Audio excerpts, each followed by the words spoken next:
On today's episode of Locked On Oilers, Oil Country has received the news they've been dreading for a while. We will talk about that and much more on today's episode of Locked On Oilers. You're Locked On Oilers, your daily podcast on the Edmonton Oilers. Part of the Locked On Podcast Network, your team every day. Hello and welcome back to Locked On Oilers podcast. I'm your host and former Oilers game day producer, Brett Holden. And on today's episode, we unfortunately have to talk about Jake Virtanen as the Edmonton Oilers officially announced that they have come to an agreement on a PTO with Jake Virtanen for the training camp for the Edmonton Oilers. So we will talk about that. We will also talk about what the Oilers roster currently looks like going into training camp with the PTO of Jake Virtanen, and also today the announcement of Jason Demers as well coming to the Edmonton Oilers on a PTO. And we will end off today on a lighter note, on a better note, with the Edmonton Oilers first line at the rookie camp, or at the Rookie Young Stars Classic, have been balling out. We will talk about that and so much more on today's episode of Locked On Oilers. Thank you so much for making Locked On Oilers your first listen every day. We are free and available wherever you find your podcasts. Now, the Edmonton Oilers announced about 9:30, 10 o'clock this morning that the Edmonton Oilers have come to an agreement on PTOs with Jason Demers and Jake Virtanen. Now, last week, you may remember that there were a lot of reports coming out that seemed like Jake Virtanen was not going to be an Edmonton Oiler, at least be at Edmonton Oilers training camp on a PTO. Unfortunately, those reports were, I don't want to say wrong, because the winds have changed, as Daniel Nugent-Hopkins did report on today, because things change, things happen. One day you're in the race, one day you're out, whether it's a good race or a bad race. And on this day, and we found out that the Edmonton Oilers have won the race, a race that a lot of Edmonton Oilers fans, including a lot of people around the team, a lot of people who cover the team, didn't want the Edmonton Oilers to make. Now, it seems like the Edmonton Oilers are just now maybe not getting over the conversation of Evander Kane, because the conversation that comes around Evander Kane is a conversation that needs to be had by many all the time. And I don't want to say that that is a conversation that doesn't need to be had or shouldn't be had. But for a team who's trying to win a Stanley Cup, who's trying to produce something on the ice, produce a product on the ice that will result in a Stanley Cup, you can't have all this talk off the ice. Jake Virtanen only exemplifies isn't even the right word, multiplies the amount of conversations we're having off the ice that isn't about hockey. Again, these are conversations that need to be had and are a massive issue in the game of hockey. As we've seen with Hockey Canada, as we've seen throughout the CHL recently as well, it's an issue, and it's a conversation that needs to be had. For a hockey team who is trying to change the culture, a team who has been relatively known for their diversity, for their willingness to support others, this doesn't help. And that's just the off-ice stuff. We are talking about a professional hockey player, and the first things that come out of anybody's mouth are the issues off the ice. That has nothing to do with on the ice. So let's talk about on the ice. Because Jake Virtanen, in his final year in Vancouver before shipping off to Russia, which we'll get to as well, did not have a very good year in the NHL, which is actually the league that the Edmonton Oilers play in, if you were not too comfortable or did not know that. The last time Jake Virtanen played in the NHL, he played 38 games while he was up and down between Vancouver and Utica. as newspapers, as news articles were coming out saying, is Jake Virtanen playing himself out of the NHL? Yes, he was. In fact, in those 38 games, he had 5 goals as a guy who was supposed to be a top 6 contributor with 0 assists and finished the season with 5 points, all 5 of those being those goals. He also finished the season with 41 penalty minutes in 38 games. A guy who is supposed to be an important part of your team is consistently sitting in the penalty box. And then when he is out on the ice, he is a -4. So it's not even like he's contributing offensively without getting a point or without getting a goal. He is literally a negative player for your team. And that didn't change when he went to Russia, which you would hope for a player who's going over there and trying to reinvigorate your career. In 36 games played, 9 goals, 7 assists, which is, higher than 5 and 0, with 16 points. A guy who was supposed to go over there and run the table. He's a former NHL. He was a 6th overall pick. Huh, what a signing. But he also had 24 penalty minutes and was a -5. So out of those 9 goals, out of those 16 points that he would have been out on, at least, not to mention the ones that he didn't get points on, he was still out there for more goals against his team than he was for goals for his team. That's what plus minus is. And that tells me right there that when Jake Virtanen is on the ice, you are a worse hockey team. I mean, it's inherited. It has never been a good thing to have Jake Virtanen on your team. Ever. The amount of positivity and excitement that Vancouver fans went into every year after that Stanley Cup, and every year after they had Jake Virtanen going, this is the year.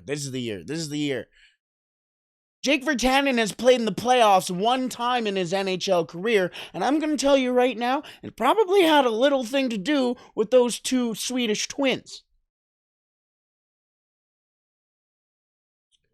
Jake Virtanen, way back when he was still trying to make his name as a good hockey player, you need to have on your team a good big power forward who's going to go in the dirty areas and play the right way.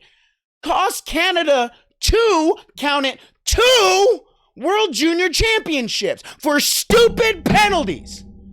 For not having any idea of how to play the hockey game, the game of hockey, because he consistently put himself in the wrong areas. He did not help the team offensively at all and took stupid penalties. And that was when he was a kid, when he was 19, 18, 20 years old. That has not changed once. His best season, which objectively was a very decent season for a third-line guy, 69 games played, 18 goals, 18 assists, 36 points, relatively good. I will give that to him. But other than that, his career high after that, 15 goals when he was 20, 10 and 10 in his first season, or one of his first seasons in the NHL. Other than that, he's done nothing. What has he done throughout his career for the Edmonton Oilers and any team around the league for that matter to sit there and go, that is a guy who I need to give a PTO and a second chance to?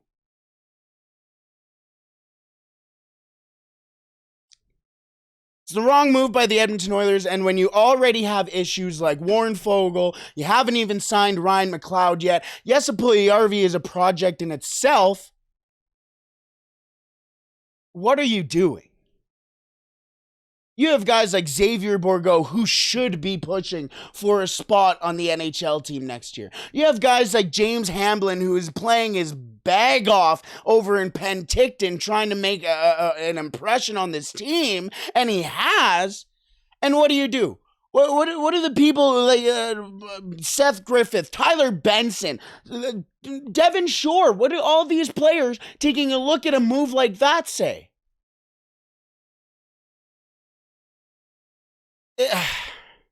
it's disappointing. Not too pumped about it. But I guess we will see how it goes. We are going to outline what the roster now looks like going into training camp for the Edmonton Oilers in a bit with Jake Virtanen, Jason Demers, and Justin Bailey. Don't forget that the Edmonton Oilers have signed Justin Bailey to a PTO as well. So what do the Oilers roster look like right now?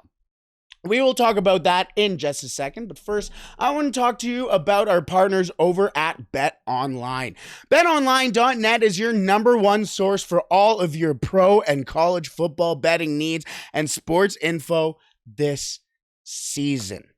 Find all of this year's biggest football league developments, game matchups, news, and podcasts from this year's season. I hope you didn't bet on the Chicago Bears, because I am a Bears fan, and personally, I want to apologize to you if you did. So, so much for that. Also, if you threw a bet on that Cardinals Raiders game, oh my days, that is disgusting. Also, if you threw out a BetOnline bet on Russell Wilson to become the MVP this season, sorry about that as well. But either way, BetOnline is your continued source for all your sport wagering information, including live betting, esports, and scores. Find the latest. This is the latest, fastest, and easiest way to check in on all your favorite sports and events from MLB, NBA, NHL, MMA, UFC, boxing, golf, anything. As mentioned, they have obscure sports, not only the major four here, not only golf or MMA here, they've got Mexican League Baseball. I think you can throw some money on volleyball if I'm not mistaken as well. Head to the website today or use your mobile device to learn more about the trends and action. BetOnline, where the game starts. Ooh, sorry for punch in the microphone, audio listeners, is this next part of this episode gets a little weird. Maybe not weird, but the Edmonton Oilers have their training camp roster. They haven't announced what the roster is yet, but if they're going to invite anybody else, who from the minor leagues, who from Bakersfield will also be making an appearance as well. But I think we can relatively guess the meat of the Edmonton Oilers training camp roster. And where do the battles lie?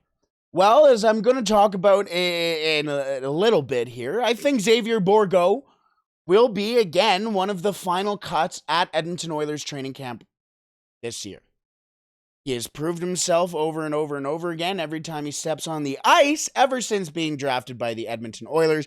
And you take a look at the spots that the Edmonton Oilers might have available, and you could see Xavier Bourgault slipping in there this year. Warren Foegele, we don't really know what's going to happen there. I mean, take a look. We talked about Jake Virtanen and Justin Bailey being invited to the Edmonton Oilers roster, Edmonton Oilers camp.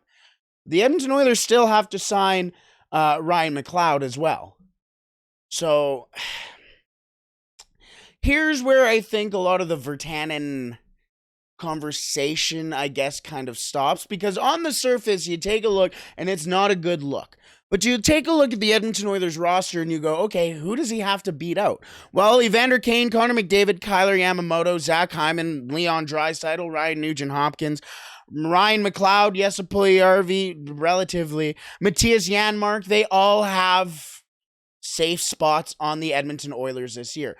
Who does he have to beat out? Well, Jesse Puljujärvi, Warren Foegele, Dylan Holloway, which I don't think really even is somebody he has to beat out, because I think Dylan Holloway's spot on the Edmonton Oilers this year is already etched in, unless there's an injury or something bad happens for Dylan Holloway. Other than that, I mean, where is their space? I mean, already mentioned, your first two lines are put together with Kane, McDavid, Yamamoto, Hyman, Draisaitl, and Nugent-Hopkins.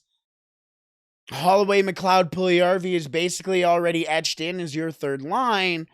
Really, there's fourth line spots available. Matthias Janmark is going to be there for sure. Derek Ryan is still under contract with the Edmonton Oilers. Who does that leave? Again, Warren Foegele is, currently an NHLer. I don't see the Edmonton Oilers really sending him down at any point. The Edmonton Oilers would need to move him. That would also give an opening for Xavier Bourgault. James Hamblin, again, who has been taking a massive stride this past year, over this past offseason as well for the Edmonton Oilers, who's been talked about potentially being called up for a fourth-line center spot. The Edmonton Oilers also extended Brad Malone as well this past year to keep that type of experience on the ice. Seth Griffith got into some games with the Edmonton Oilers. Tyler Benson is still in the Oilers organization. And Jake Virtanen has to beat out all these guys for an Edmonton Oilers contract, an NHL contract. I understand the need to fill out a training camp roster, but is this the right way to do it? Devon Shore is still there. You signed Greg McKegg. How much space is there for Jake Virtanen? Justin Bailey, I understand that. He's a tough player. He's a really fun player to watch. All he does is move around the ice and hit people. And he's a fun player to watch and is a very good player to have in your organization in the NHL, in the AHL, wherever he may be, a good guy to have under contract. I'm okay with Justin Bailey being here. Justin Bailey isn't going to directly fight for an NHL spot unless he personally makes it an issue. Unless he goes out there and plays his head off and people go, what about this kid? What about this guy? Do you think he could maybe make it? Do you think he could play on our fourth line? Meanwhile, Jake Virtanen has all the expectation in the world almost. As he's going in there, I'm sure he'll go there, I'm just trying to make the team. I'm just trying to... But this is a guy selected 6th overall who is supposed to turn around of some way a Vancouver Canucks team. And he didn't do that. In fact, he did basically the polar opposite.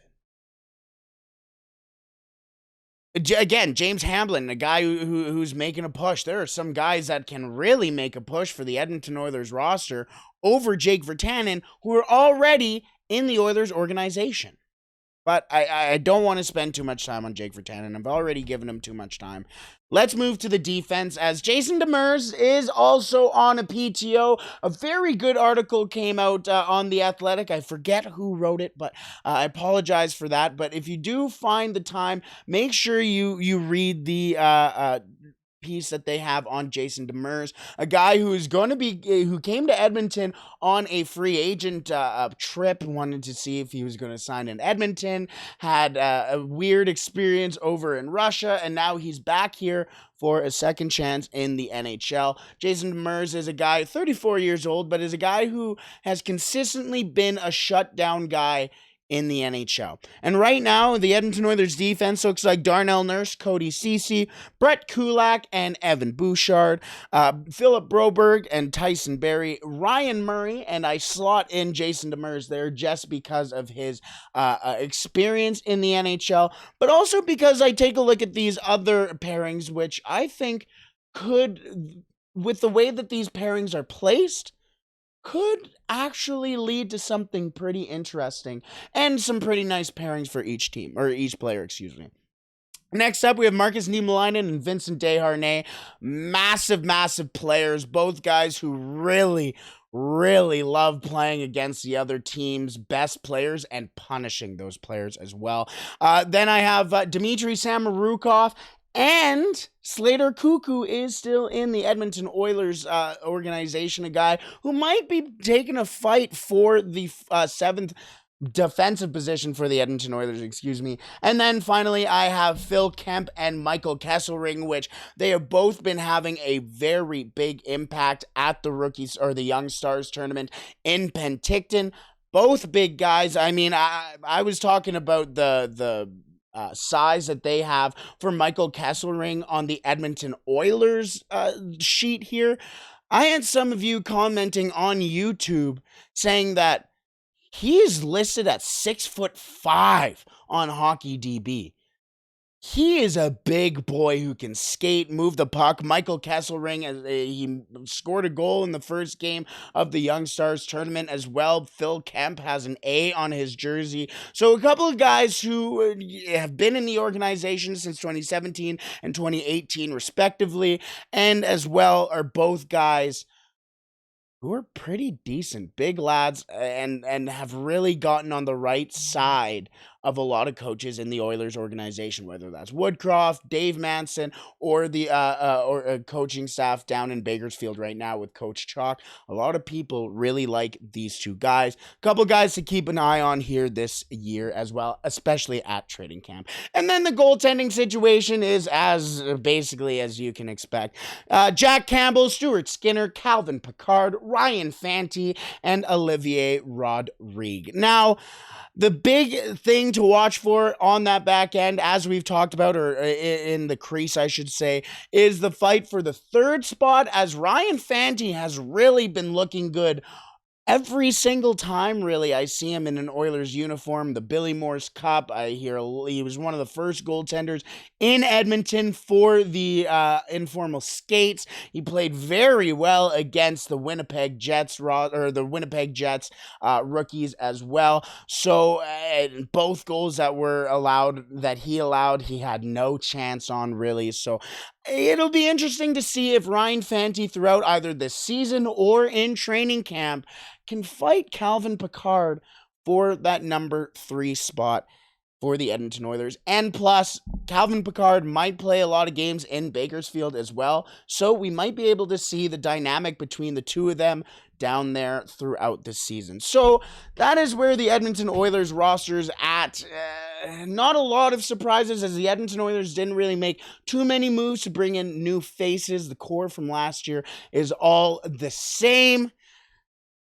They do have PTO additions of guys like Justin Bailey and Jason Demers and Jake Virtanen as well. So we will see how the dynamic runs at the Edmonton Oilers training camp. Starts this week. Don't forget as well, the Edmonton Oilers Fan Day, I forget what they're calling it this year, but open training camp practice there for everybody. Hunter's going to be there, tons of activities, so it'll be a great time heading into the NHL season.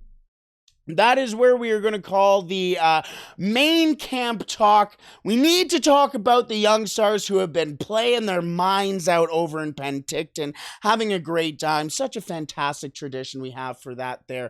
Appreciate Penticton for doing it. But we've had some, not necessarily news, but some noteworthy stuff to talk about out of Penticton there. So we will talk about that in just a second. But first, I just want to thank you for making Locked On Oilers your first listen every day. Now for your second listen after this podcast, make sure you listen to Locked On NHL, as Locked On experts give you a daily 30-minute NHL podcast on all things NHL all year long. Stay up to date on everything in the hockey world with Locked On NHL, your daily 30-minute NHL podcast.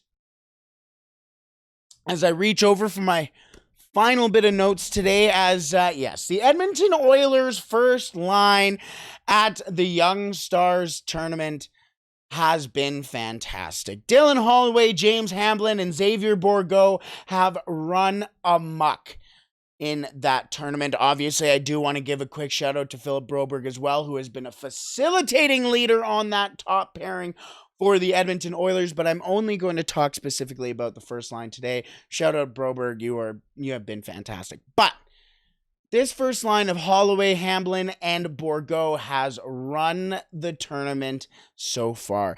Dylan Holloway, and there are no exact official stats for these tournament games, so these are just an accumulation of the things that I could find from the games.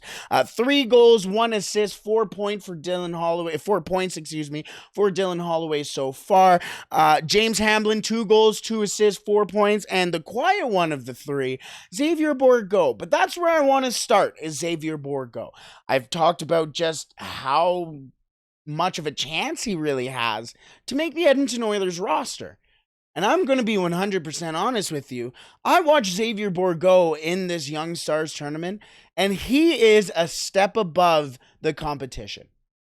You take a look at how this first line really runs a game and is able to exit their own end, to move the puck in the opposition end, be able to move the puck through the neutral zone in a way that makes it a fantastic zone entry. I mean, we saw Dylan Holloway's snipe of a goal. Well, if you pause it right when he makes his toe drag, you can see Xavier Bourgault making his way from the blue line on the far side for an easy tap-in. This is the hockey IQ, the combined hockey IQ on this line between Dylan Holloway, James Hamblin, and Xavier Bourgault is through the roof. They have done everything right in this tournament so far, with the exception of one bad penalty by Xavier Bourgault in the first game against the Winnipeg Jets, which didn't see the Winnipeg Jets score a goal, but the Oilers were already on a power play, a bad penalty. The Jets were then able to make it even on 4-on-4 and then pull their goalies, so it looked like they had a power play. A tough look overall, but the Edmonton Oilers did pull it off and win that game there. They are 2-0 in the Okanagan, and it has a lot to do with the leadership of James Hamblin. James Hamblin is the captain of this year's Young Stars team, and a lot of people expect Hamblin at some point to make a spot in the NHL for the Edmonton Oilers this year. He has a 23-year-old kid. He played a ton of time in the WHL, so he knows the Western hockey type of game.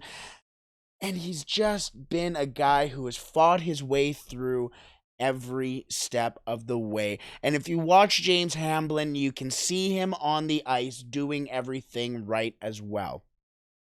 He's also gotten the praise of a lot of his coaches, again, not only from the guys who have coached him like Jay Woodcroft, but also Coach Chalk as well in the training staff, or the coaching staff, down there. James Hamblin is a guy who is quickly becoming an organizational favorite to make the team at some point. This is a guy, and I will talk about the Edmonton Oilers game later today as well, but this is a guy to watch in the final game of the Young Stars Classic, and as well in training camp. And I will finish today's episode on Dylan Holloway, as Dylan Holloway has been the best player in the tournament. I mean, the way his shooting is elite. He has just really gotten that release back. His skating is on another level. He sees the play really well. He has thrown some massive hits. And after the Edmonton Oilers scored their second goal against the Winnipeg Jets, a tough bounce, the Edmonton Oilers were coming around, got a hack by somebody. And as soon as somebody hacked the Edmonton Oilers goal scorer, the first guy who didn't even go and celebrate the goal, he went after the guy who hacked the Edmonton Oilers goal scorer. I believe it was Kesselring, if I'm not mistaken, which is not exactly a guy that you want to be messing around with to begin with, who's also the 6'5" lad. But Dylan Holloway got up into his face and said, "Really, you're going to do that?" Celebrated the goal afterwards, but stood up for his teammate first. That's the type of player who's putting up 3 goals and assists and 4 points in 2 games that is on the first line. Dylan Holloway, I'm excited to see what this guy does. Now, yes, that is in a Young Stars tournament. If he was to do that to Brent Burns, would that really be the outcome? We shall see. But yes, the Edmonton Oilers have something special in that first line in Dylan Holloway, James Hamblin, and Xavier Bourgault. And you can watch them in action this afternoon in Penticton against the Vancouver Canucks rookies at 3:30 in the afternoon. So I know it's an afternoon. I know it's Monday. It's not technically a stat holiday here in Edmonton in Alberta. We know about that, but it is technically a holiday, so if you have the day off, make sure you tune into that at 3:30 today as the Edmonton Oilers rookies play in their final game in the Young Stars tournament this afternoon. It's been a fun tournament. The guys have been really coming together over this past week or so, and then it goes into training camp. Hockey's back. Hockey is back, and we are back for 5 days a week as well. Locked On Oilers, with the season coming back, is going to be, well, if I say back one more time, you're going to lose your mind. But yes, 5 episodes a week. I was going to say coming back again. 5 episodes a week is coming back. I'll say it. But yes. Anyways, let's call it there. I'm rambling again. 5 episodes a week starting now. There it is. Either way, I hope you have a fantastic week. I wish the sun was out, but we got the rain. Either way, I hope you have a fantastic day. Take advantage of the day you have in front of you. Stay safe and play La Bamba, baby.